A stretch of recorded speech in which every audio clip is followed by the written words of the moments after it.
こんにちは。バイシクルから東大阪店の森光です。今からパンク修理、中古交換を実演したいと思います。では、書き終えお願いします。いきます。よーいスタート。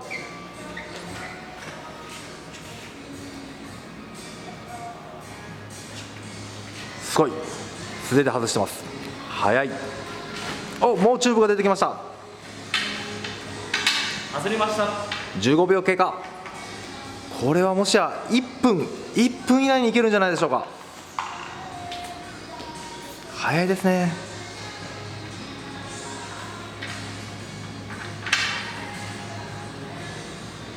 30秒経過。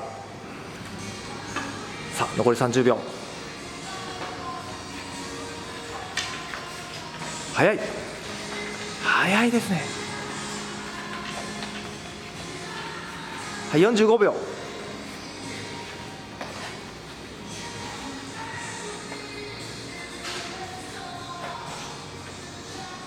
残り5秒。2、1。終わりました。すごーい。詳しくはバイシクルから東大阪店のパンク修理講習会にてお待ちしております。ありがとうございます。